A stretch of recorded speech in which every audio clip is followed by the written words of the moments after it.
Good morning, beautiful people. It is day 19, August 6th, and a beautiful Tuesday out. So early than normal. Gotta start waking up early. Kids are time to go to school. So over the next week, I'll start to have to wake up a little earlier and earlier.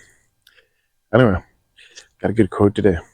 The greatest wealth is to live content with little. And this is something I've been definitely been learning, especially as growing up. When I was younger, you fall into the traps of, wanting to have the nice car, wanting to have the nice house, wanting to, splurge on stuff. But ultimately, um, happiness is just being content, not necessarily with what you have, um, but with little, you know, a car goes A to B, regardless if it's uh, you know, a Mazda or a Rolls Royce, right? It still goes A to B. A house, whether it's 1,000 square feet or 10,000 square feet, can still be empty inside, right? So there could be still no love inside of that house, even though it's bigger. Um, so the thing is just being content with little materialistically, and also just being content, not expecting things. When you give gifts, you be content that you gave, that you did your part. Don't expect to receive something back. Um, Play your role in the relationship, regardless if the other person isn't playing. Be content with um, what life gives you, what people around you give you. So that's the key to happiness, because once you start to look at all those expensive cars and you start wishing you have them, even though it's out of reach, you're just making yourself negative, right? I can't have that. I didn't this. I just need to open more mind. I just need that. I just saw that. So it just can always be. There's always something more. There can always be something more. But right here, right now, we have everything that we need. Right? Focus on it. Be happy about it. Today, we're going to talk about creating fitness habits. Kind of talked a little bit about this already, but how can we create a better, healthier lifestyle? What does it entail? What does habits entail to create this such a lifestyle? I think the biggest one is being aware of how your body reacts to certain things. When you eat that cereal late at night, would you have felt better if you didn't eat it? Be aware of it. Go a few days without eating it, and then eat it, and then see how you wake up, see how you sleep, see how you live. Being awareness of how your body reacts to going for a walk instead of flipping through your favorite TV show, or whatever it is. I think awareness is number one. You got to create a habit of trying to be aware of how your body reacts to things, because once you start to do that, you'll start to.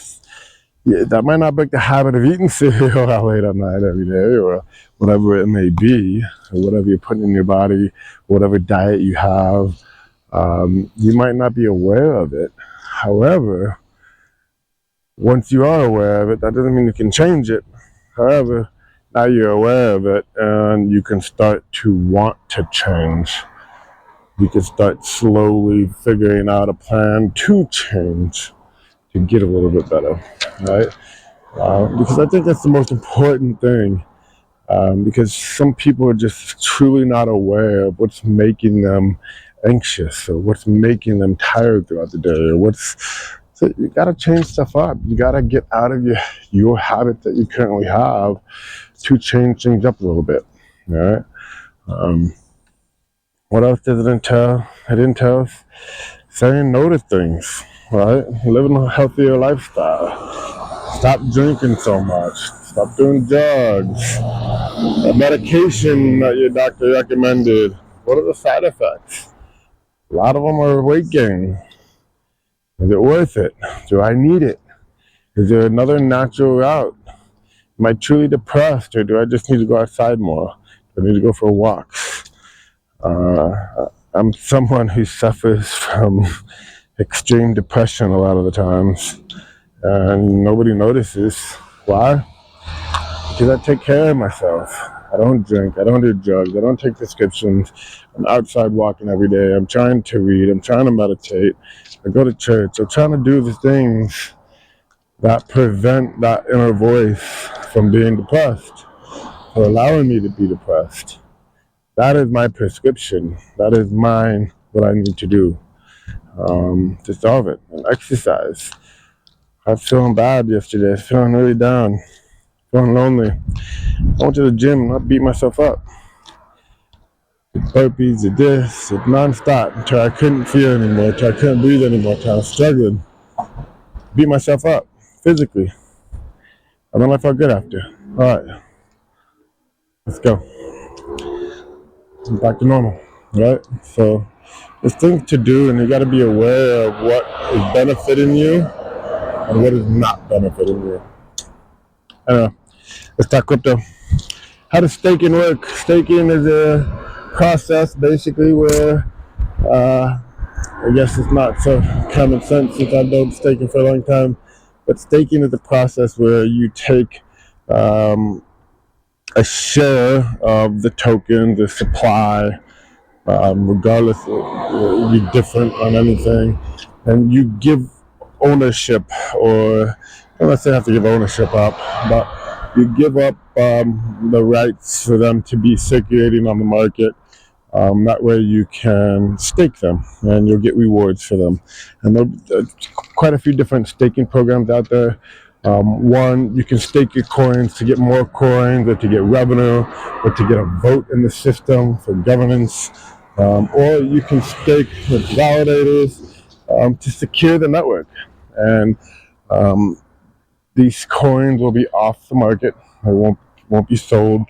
Sometimes you'll have locking periods. Sometimes you'll have whatever. It all depends on the contract that's being used for the staking mechanisms.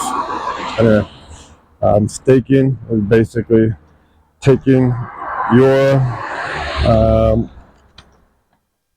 wealth, and I don't know why I'm having such a brain fight. A bunch of people looking at me. Staking is a process where you take your tokens and you put them onto a contract. Yeah, cute dog. Morning. Good, how you doing?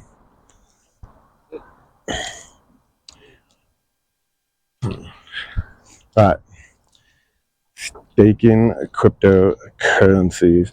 There's many different ways staking kind of goes, but it's a way for people to earn an APY. If you don't know APY, I mean some yield on your investments. A lot of protocols, like a borrowing and lending protocol. Where do they get the money to lend out? Well, you can stake your money in the protocol, and they'll lend it out, and in return, you'll get some yield back. You'll get some of that interest back.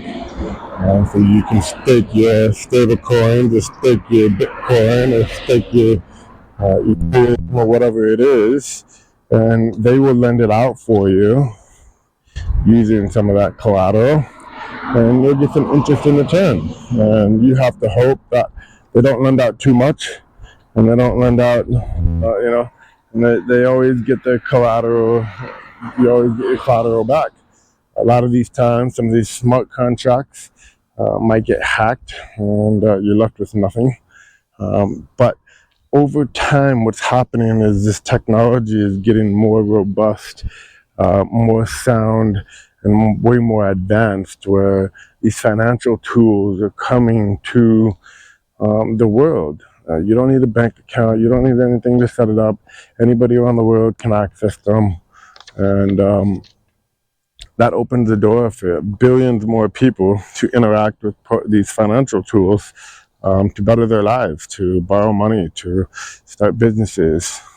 and so forth, and to lend off their wealth, the wealth that they're going to be making, probably through cryptocurrencies, to borrow from them.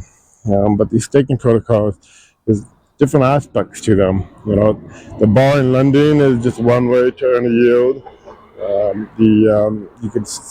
You could have a proof of stake system where you have to tie up some of the supply, kind of run a validator. They validate all the transactions, and because you're securing the network, you'll get a small reward from the supply back over time, and you get rewarded for securing the network. Now, some more basic staking protocols are just for governance or votes, and so instead of having like a board of directors, you have a board of stakeholders or so forth, and anybody can put proposals through, and then everybody votes with their tokens. And if your tokens are stake, you get a vote. If not, you don't get a vote. And what those tokens are doing in a smart contract to actually creating you basically a new token that gives you that right to vote and so forth. In order for that, you get more tokens yourself. Anyway, these are some pretty bad explanations. It's 6 in the morning.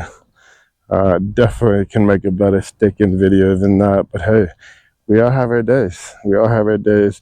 But you know what? We're out here. We're making a video. Life is good. And one day at a time. Tomorrow will be another day. Peace.